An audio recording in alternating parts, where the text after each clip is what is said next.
Bueno, buenos días a todos.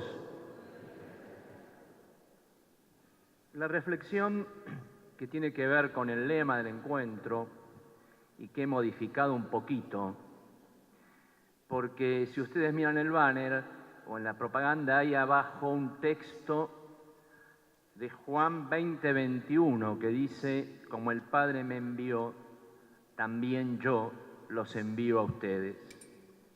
Y entonces me parecía que la reflexión va en esta línea, enviados a compartir como pueblo de Dios la alegría del Evangelio. El desarrollo de la reflexión nos quiere llevar a comprender más la identidad, vocación y misión del laico desde una perspectiva muy concreta y muy clara, el magisterio del Papa Francisco.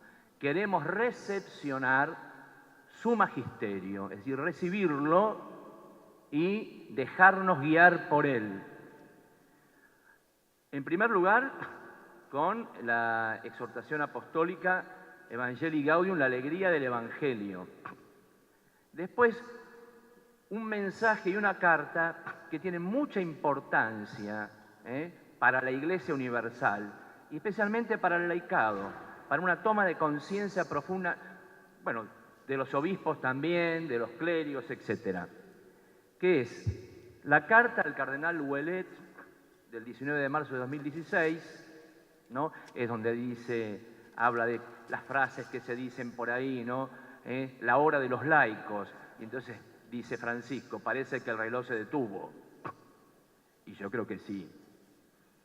Y después también el mensaje que Francisco pronuncia en conmemoración de los 50 años de la institución del sínodo. Son desde esos tres, documentos de Francisco vamos a hablar. El texto del Evangelio de Juan, al que aludimos, narra la aparición del resucitado a los discípulos encerrados y muertos de miedo. ¿Recuerdan? En el capítulo 20 de Juan. Estaban encerrados por temor a los judíos, dice el Evangelio. Y este texto nos sirve de disparador para encarar la reflexión. ¿Qué hace Jesús resucitado y lo quiere seguir haciendo hoy? Rompe el encierro de los discípulos y les trae la paz y la alegría, el gozo de la resurrección que quiere compartir con los suyos, para que ellos a su vez lo compartan también y así puedan transformarlo todo, renovar el mundo. Jesús nos sigue enviando también a nosotros hoy para llevar a todos los ambientes, a todas las realidades, a todos los hombres, a las periferias, a la vida pública, al barrio, a la universidad, al mundo del trabajo, etc. Nos convoca a llevar la alegría de la buena noticia, es decir, la alegría del Evangelio, la alegría del reino. La perspectiva fundamental que se deduce de lo que Francisco nos plantea es la misión.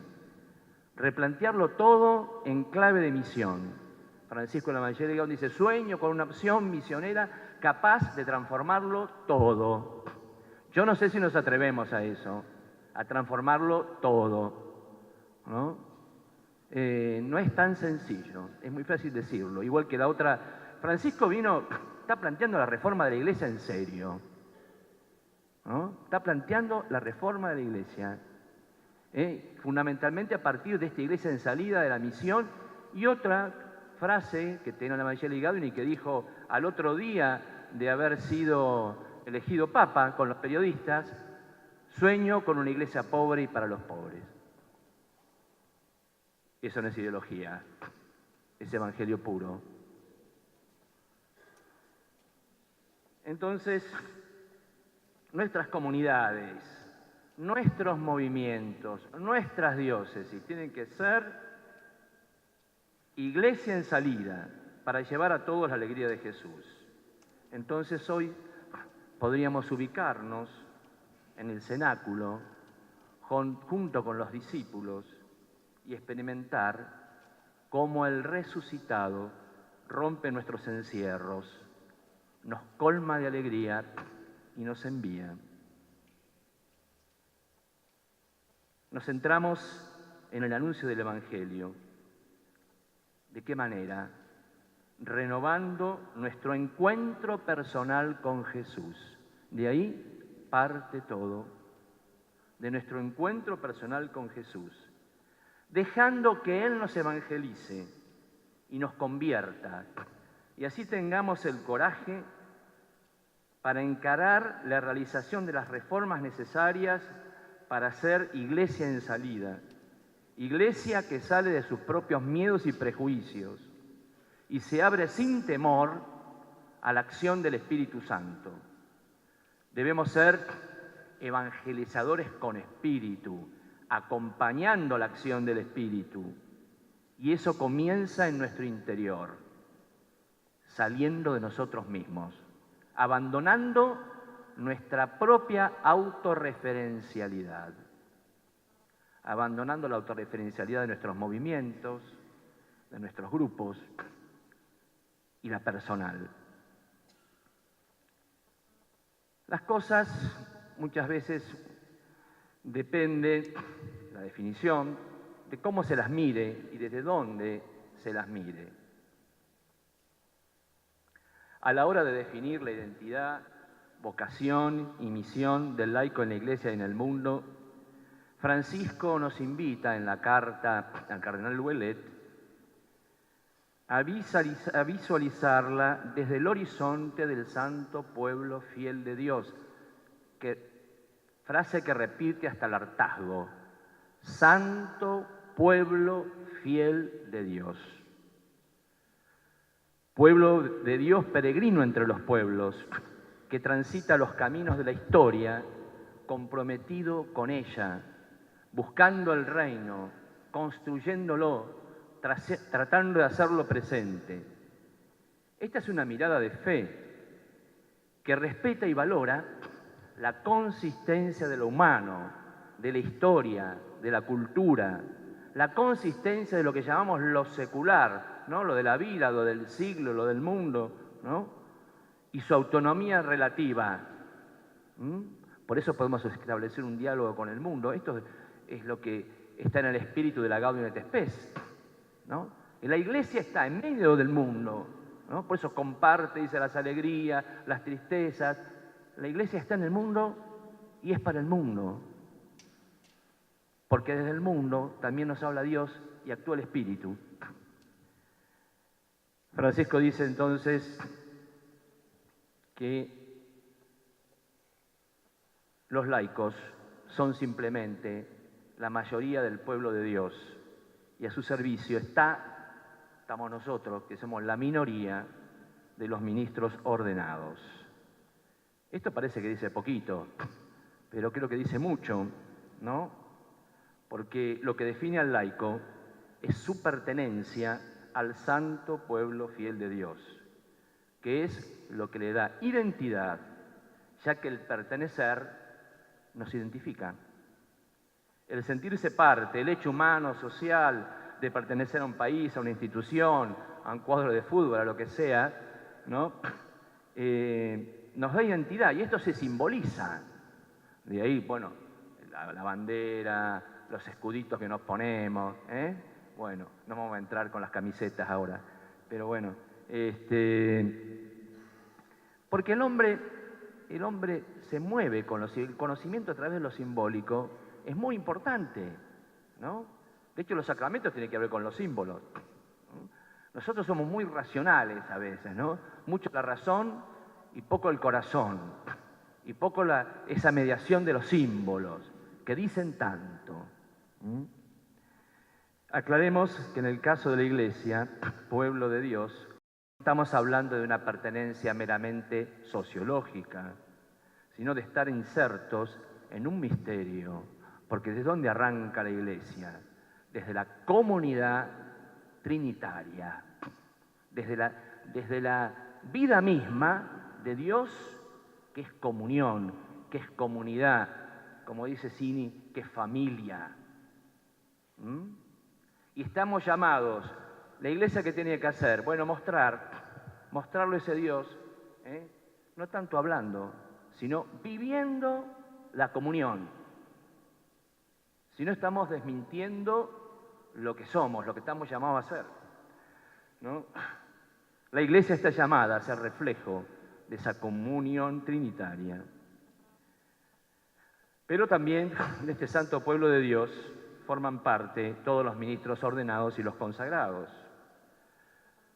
Todos formamos parte de ese pueblo. Es la identidad fundamental a partir de la cual se pueden entender todas las vocaciones, se pueden entender los carismas, etc. En lugar de laicos vamos a hablar mejor de fieles cristianos. Porque hoy uno se lleva sorpresa. A veces el lenguaje nuestro tiene poco que ver con el de la gente y aún con el de los nuestros, ¿no? Por ejemplo, con los jóvenes, ¿no? Ayer hablábamos con los curitas de Morón, veníamos en el auto y hablando de un pibe que se plantea la cuestión vocacional, ¿no?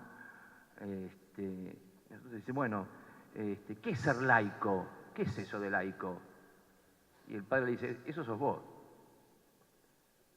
Pero la verdad que tenemos que empezar a hablar mejor de cristianos, de fieles cristianos, tal como lo decía San Juan Pablo II en su famosa exhortación Christe Fideles Laici, ¿no?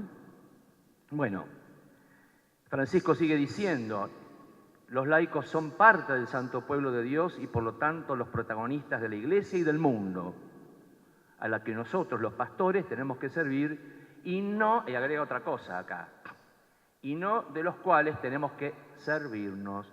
Por eso dijo más de una vez Francisco, los laicos no son mandaderos de los obispos. Ténganlo presente. Esta última afirmación alude al gran mal del clericalismo que impide el protagonismo de los laicos y termina anulando la personalidad de los mismos. Y por otro lado, tiende a desvalorizar la gracia bautismal que el Espíritu Santo puso en el corazón de nuestra gente. Y sobre todo me estoy refiriendo acá a todas las expresiones de la fe sencilla de nuestro pueblo. Entonces, hay una vocación del laico, vocación que tenemos todos, ¿no? Que es el llamado a ser pueblo. Y partimos de un texto que leímos en la segunda lectura el domingo pasado, 1 de Pedro 2, 9, 10. Ustedes, en cambio, dice Pedro, son una raza elegida, un sacerdocio real, una nación santa, un pueblo adquirido para anunciar las maravillas de aquel que los llamó de las tinieblas a su admirable luz. Y subraya, ustedes que antes no eran pueblo, ahora son el pueblo de Dios. Son el pueblo de Dios. Hay un llamado a ser pueblo. En el Antiguo Testamento, ¿con quién habla Dios sobre todo? Con el pueblo. ¿A quién elige? A un pueblo. Y las vocaciones personales son vocaciones que están en relación con el pueblo. Abraham, el padre del pueblo, ¿no?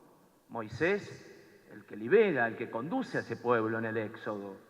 Los profetas, que son los mensajeros que Dios le manda a ese pueblo para hablar con él, para dialogar, para enojarse, para arreglarse, etc., ¿no?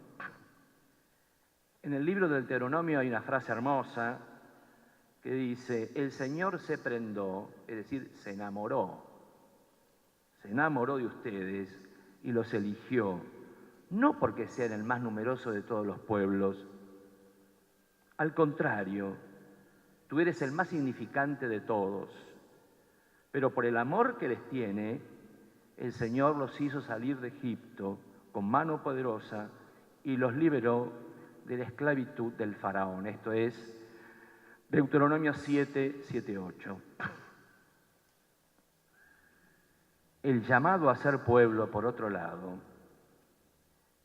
expresa la voluntad de Dios de santificar y salvar a los hombres, atiendan esto, no aisladamente, no me salvo solo, sin conexión alguna de unos con otros, sino constituyendo un pueblo que lo confiese de verdad y lo sirva santamente. Por supuesto no lo digo yo, lo dice el Concilio Vaticano II, la Constitución sobre la Iglesia, la Lumen Gentium número 9. Y Francisco, retomando el texto al que aludí al principio, de Primera de Pedro, dice: la palabra de Dios también nos invita a reconocer que somos pueblo.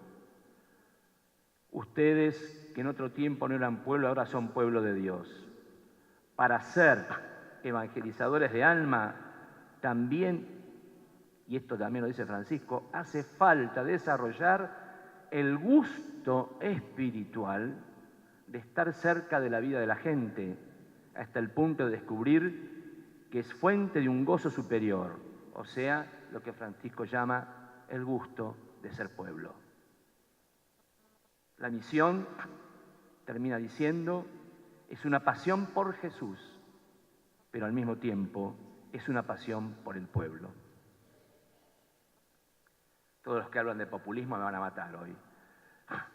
Ser pueblo es expresión de la Iglesia, misterio de comunión, que no tiene nada que ver, no hay que aclarar, con la uniformidad o con la masificación. Tampoco, y menos, con el individualismo, el aislamiento, lo que decíamos, la autorreferencialidad de personas o de grupos. La comunión que estamos llamados a vivir para ser reflejo de la Trinidad ha de construir la unidad en la diversidad, porque así es el misterio de Dios. Es uno, pero diverso, ¿no? Y es uno, siendo diverso.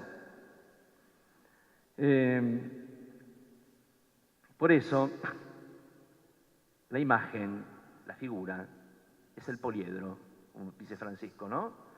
Que tiene varios lados. No es el círculo, que es todo lo mismo, sino el poliedro, donde las partes, podríamos decir, no se diluyen en el todo. Se trata entonces de una comunión orgánica a través de la complementariedad y la distinción. Juan Pablo II ponía en su carta la imagen de la vid, ¿no? La vid y los sarmientos, ¿no? Sarmientos diversos de la única vid.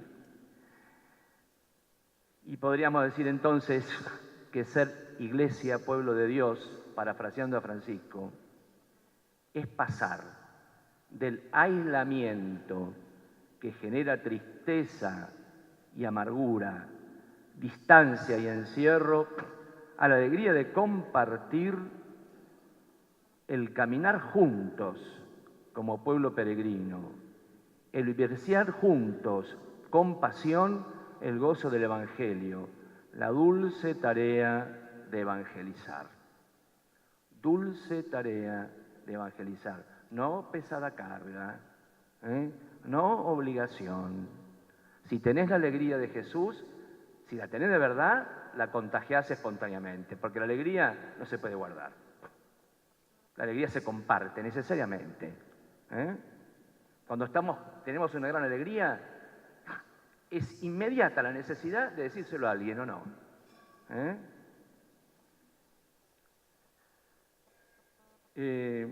Decíamos que la Iglesia refleja al Dios Trinitario. Y esto dice, pero esto es una cosa abstracta, ¿qué tiene que ver, ¿no? La Trinidad con lo que estamos diciendo. Cuando los bautizados vivimos la comunión y caminamos juntos como pueblo congregado en la unidad, en la medida en que hacemos nuestro ese modelo trinitario, somos capaces de construir también un mundo nuevo. Y cito a Puebla, 215, mire lo que dice. La comunión que ha de construirse entre los hombres abarca el ser desde las raíces de su amor y ha de manifestarse en toda la vida, aún en su dimensión económica, social y política. Mirá dónde metió la Trinidad. en la política, en la economía, y que ahí tenemos que estar. Producida por el Padre, el Hijo y el Espíritu Santo es la comunicación de su propia comunión trinitaria. Bueno, y vamos ahora, vamos a tratar de sintetizar, pues yo no termino más. Vamos ahora a aquello que verdaderamente nos da la identidad, ¿y qué es? El bautismo. El bautismo es el sello de nuestra identidad. Si ustedes van a Romanos 6:3-5, van a leer ahí que por el bautismo participamos, nos insertamos en la pasión de Cristo para resucitar con Él, ¿no? La inserción e identificación en y con Cristo por medio del bautismo es el origen de una vida nueva, de la nueva condición del cristiano. Es la base, es la identidad, pero que es la base de todas las vocaciones y del dinamismo de los fieles. Hablar de laicos, entonces, es hablar de bautizados. Si voy a la carta, porque acá es más bien, está dirigido, la carta puede ser un examen de conciencia para todos, ¿no? Empezando por los obispos, ¿no? Nos hacemos cargo de lo que nos toca. Y miren lo que dice, lo que nos dice especialmente a nosotros. Todos ingresamos a la Iglesia como laicos, todos. El primer sacramento, el que sella para siempre nuestra identidad y del que tendríamos que estar siempre orgullosos, es el del bautismo. Por él y con la unción del Santo, del Espíritu Santo, los fieles quedan consagrados como casa espiritual y sacerdocio santo. Y yo diría más, por la identificación con el bautismo, todo cristiano es otro Cristo. Todos somos otro Cristo. No solamente el sacerdote o el obispo. A veces nos hemos apropiado, es otro Cristo. Nosotros somos otro Cristo, ¿no? Haciéndolo presente como pastor, como cabeza. Pero otro Cristo somos todos.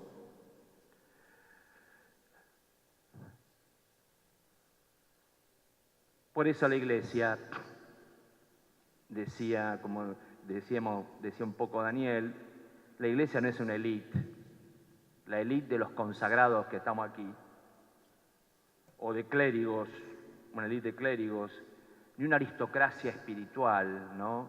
De gente santa, que nunca aterriza, ni una pirámide jerárquica, menos una pirámide jerárquica, ni el club de los perfectos, ni el lugar de los puros, los separados e incontaminados. Esto es una tentación que siempre tuvo la Iglesia, no es de ahora. Los padres decían una frase que es brava, la voy a decir en latín. Decía, la Iglesia es casta meretriz. Dice la Iglesia. ¿Por qué? Porque está constituida por santos y pecadores. Y todos tenemos esa mezcla, de alguna manera. Por eso la Iglesia siempre está necesitada de reforma.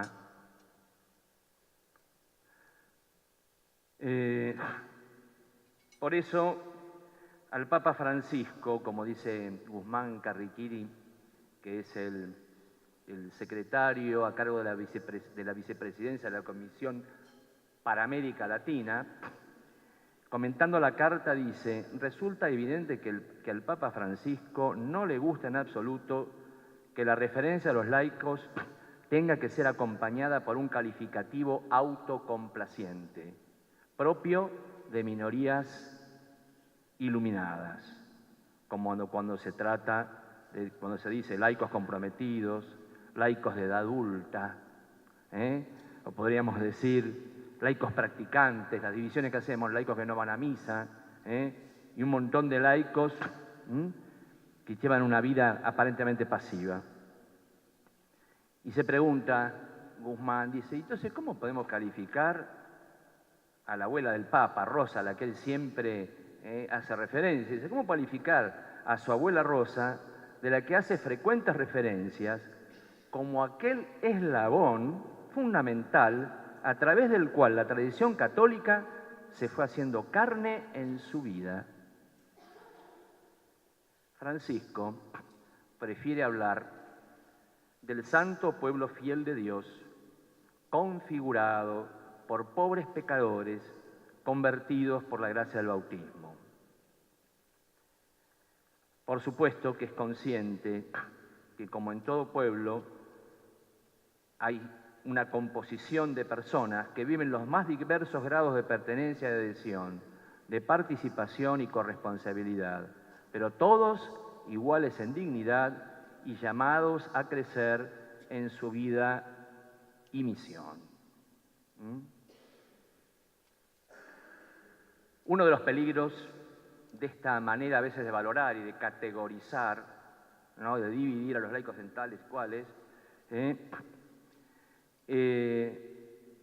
hace pensar que el verdadero laico es el que acumula funciones y presencias en las estructuras eclesiales.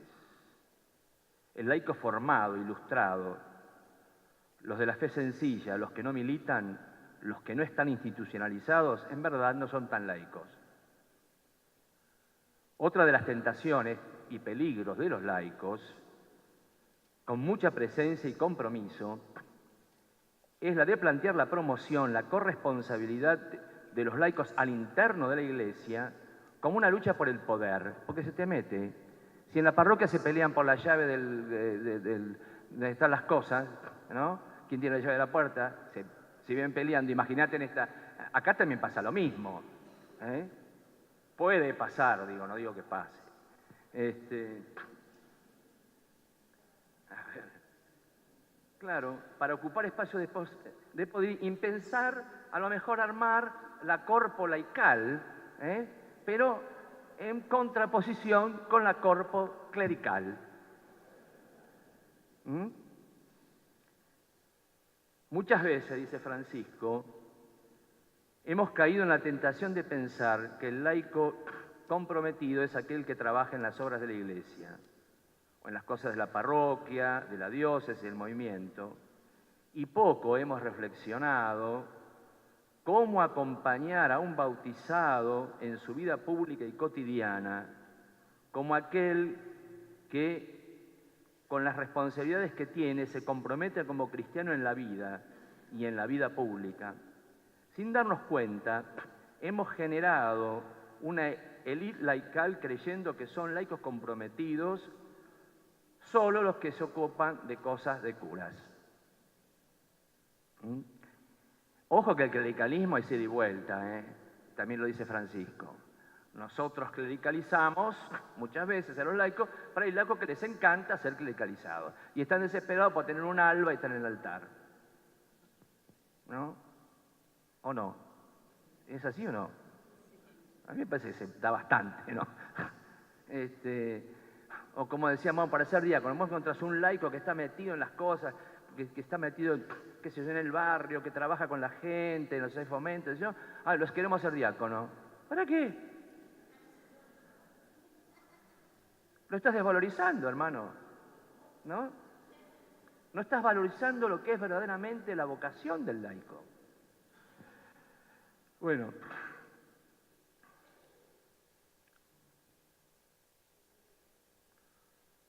Hemos olvidado, dice Francisco, y descuidado del creyente, porque esto no solamente son de los laicos que pensemos en tantos padres y mamás de familia que luchan por la vida, que se esfuerzan, ¿no?, que viven su fe ahí, en las cosas, en la vida diaria, ¿no?, y peleándola, ¿no?, que quema su esperanza, dice Francisco, en la lucha cotidiana por vivir la fe, ¿no? Estas son las situaciones que el clericalismo no puede ver, ya que está muy preocupado por dominar espacios más que por generar procesos. Famoso principio, uno de los 4 principios de Francisco, ¿no? ¿Cómo es? Se me fue. El espacio, no, el tiempo es superior al espacio. Bueno. Y vi otro puntito del clericalismo, donde en la carta Francisco critica el clericalismo, especialmente en América Latina. ¿Y en qué sentido?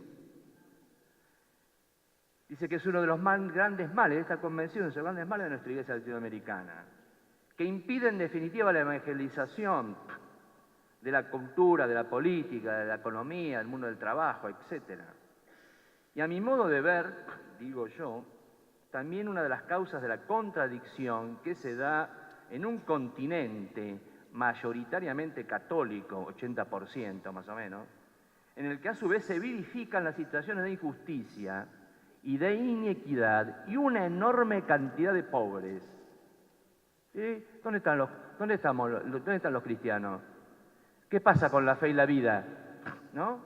La fe nunca se mete en la vida. ¿Dónde está la vocación fundamental que tenemos todos? Gran desafío que nos compromete a todos. Y otro punto muy importante, este pueblo de Dios, este pueblo fiel de Dios, santo, ¿por qué santo? Porque está ungido por el Espíritu Santo. Y el pueblo de Dios, ungido con la gracia, ténganme paciencia con esto, porque para mí es muy importante, porque esto siempre se nos escapa. Es la Lumen Gentium 12. El pueblo de Dios, ungido con la gracia del Espíritu Santo, posee el sentido de la fe, sensus fidei, el sentido de la fe, que lo hace, escuchen bien, infalible cuando cree, infalible, como el Papa.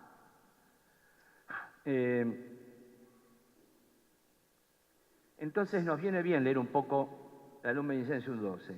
El pueblo santo de Dios, dice, participa también de la función profética de Cristo, difundiendo su testimonio vivo, sobre todo con la fe y la caridad, y ofreciendo a Dios el sacrificio de alabanza de los que confiesan su nombre. Dice, la totalidad de los fieles que tienen la unción del santo no pueden equivocarse cuando creen. Y esta prerrogativa peculiar suya manifiesta el sentido sobrenatural de la fe de todo el pueblo, no de algunos de los que saben teología, que a veces tienen menos fe que los que no la saben. Si miramos la fe como actitud, mucha gente sencilla, mi mamá, diría yo también, tiene más fe que yo, que tengo más contenido, pero no sé si tanta actitud de fe.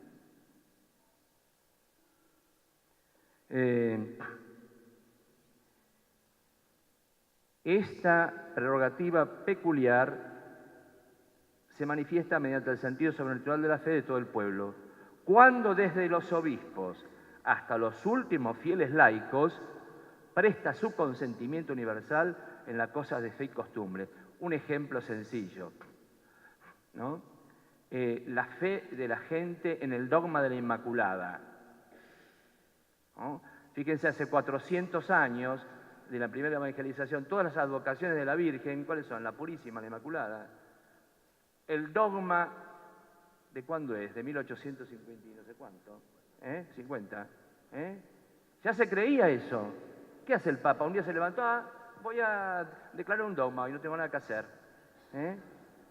No, él recogió la fe de todo el pueblo, que lo creía y lo vivía. Bueno, esto quiere decir que el Espíritu actúa y podemos descubrir su presencia en la fe de nuestro pueblo.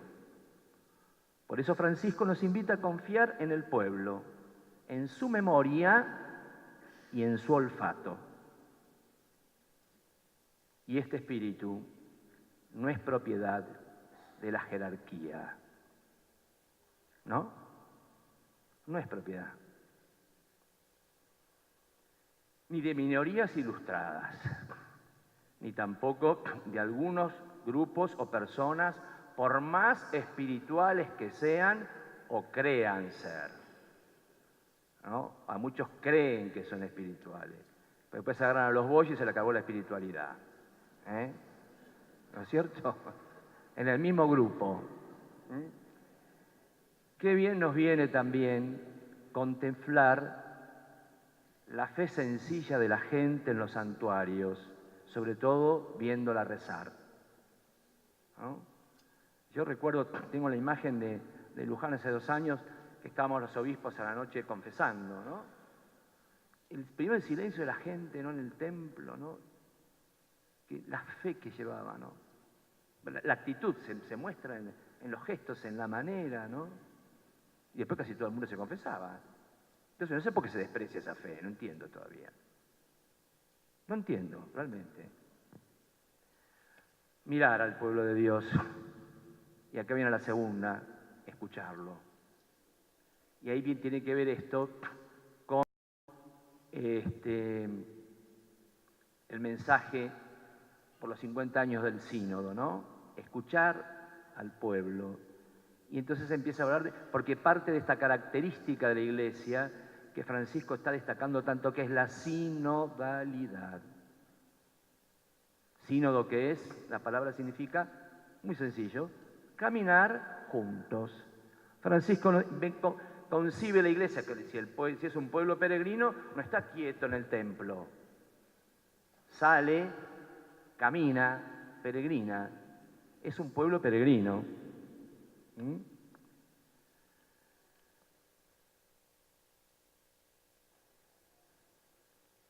Y entonces, retomando este principio, el Evangelii Gaudium dice, sobre todo en el sentido de la fe, que todo bautizado, cualquiera sea su función en la Iglesia y el grado de instrucción de su fe, es un sujeto activo de la evangelización y sería inadecuado pensar en un esquema de evangelización llevado adelante por actores calificados en el cual el resto del pueblo fiel sería solamente receptivo de sus acciones. Esto ya pasó, pero con todo el laicado, ¿no? O sea, antes la concepción de la jerarquía era tal que la prerrogativa del apostolado y de la evangelización la tenía la jerarquía. Los laicos evangelizaban. Eso en el siglo XX fue todo un proceso que fue cambiando, que culmina con el Concilio Vaticano II, ¿no? Francisco nos invita a escuchar, porque dice, una iglesia sinodal es una iglesia que escucha, con la conciencia que escuchar es más que oír, ¿no? ¿Cuántas veces no oímos nada? No nos entendemos porque no oímos, no escuchamos en serio. Bueno. Después, bueno, viene todo el tema, me están haciendo cortar, vamos a cortar ya. La misión evangelizadora del laico, todo el tema de la vida pública, la ciudad, la inculturación, ¿no? Todos sabemos, bueno, todo lo que ha dicho el concilio, lo que se viene diciendo, que los laicos van para gestionar y ordenar los asuntos temporales según Dios, dado su índole secular.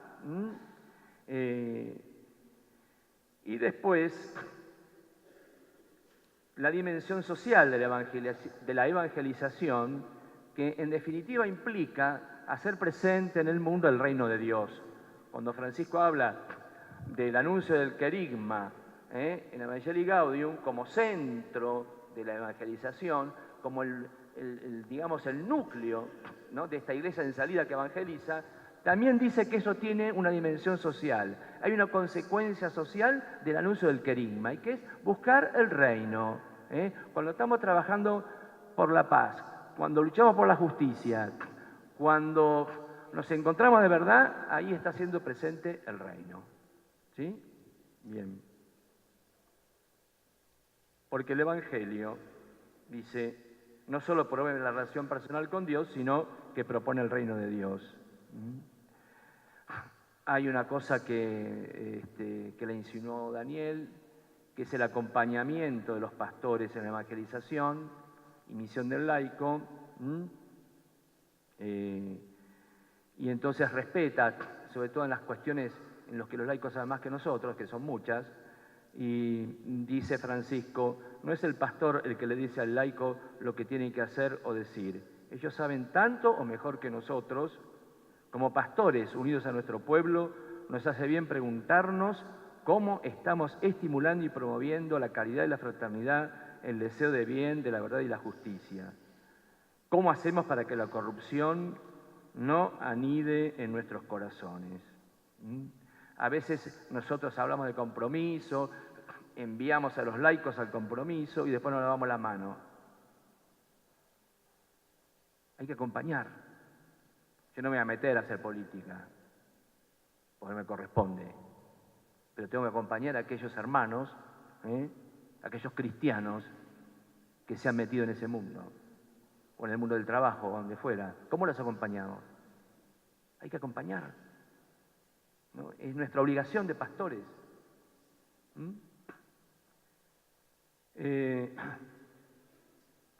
Bueno, también otro de los males es la ausencia de los laicos en la política, en el ámbito de la comunicación, de la economía, del pensamiento, etcétera, ¿no? Uno podría preguntarse, ¿no?, ¿dónde han quedado los documentos de Medellín, de Puebla, de Santo Domingo, de Aparecida, la Evangelii Nunciandi? ¿Qué pasa con la doctrina social de la Iglesia? ¿Qué hacemos? La tenemos en la biblioteca, el compendio. Además es dinámica, se va recreando siempre. La inculturación, una sola cosa, que la fe se haga cultura. Que la fe se haga cultura. Ahí no necesitas hacer grupo de presión después para cambiar una ley. Si la fe es cultura, va a salir solita. Y bueno, termino con esto. Francisco nos invita a una nueva etapa de la evangelización marcada por la alegría. Y es bueno destacar esto que decíamos del encuentro con Jesucristo y recordar lo que decía el gran Papa Benedicto. No se comienza a ser cristiano por una decisión ética o una gran idea, sino por el encuentro con un acontecimiento, con una persona que da un nuevo horizonte a la vida y con ello una orientación decisiva. Dice en la encíclica Dios es amor, número 1. De ese encuentro que nos convierte en discípulos misioneros surge el salir, anunciar y testimoniar. El encuentro es un encuentro que nos rescata de nuestra conciencia aislada, porque es experiencia de amor de Dios y su consecuencia es la alegría. La consecuencia del encuentro con el amor de Dios es la alegría. Por eso somos convocados a la dulce y confortadora alegría de evangelizar. Esta tarea no hace más que indicar a los cristianos el verdadero dinamismo de la realización personal. ¿Por qué? Porque la vida se acrecienta y se gana dándola, y se debilita en el aislamiento y la comodidad.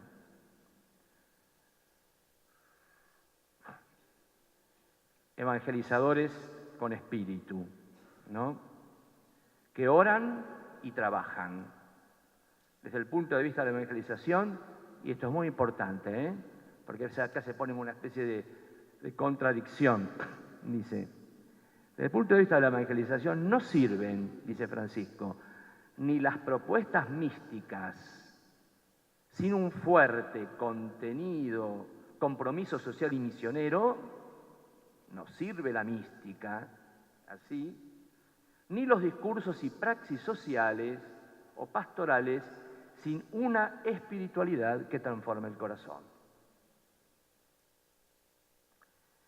Por eso la gran motivación para evangelizar es la experiencia de sentirnos amados.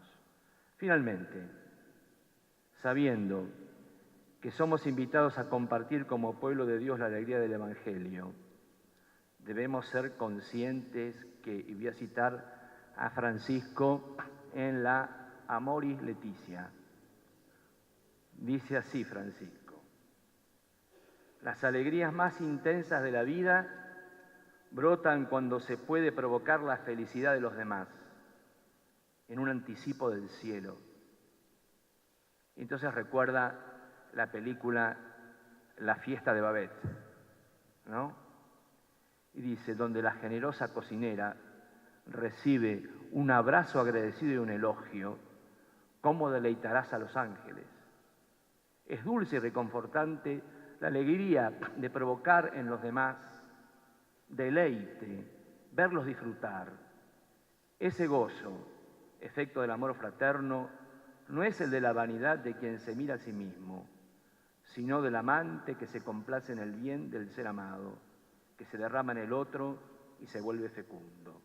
Entonces, casi como la congregación puritana de la película citada, podemos tener la tentación de creer que nuestro destino es el de una secta replegada en sí misma, y esto no nos permite entusiasmar a nadie.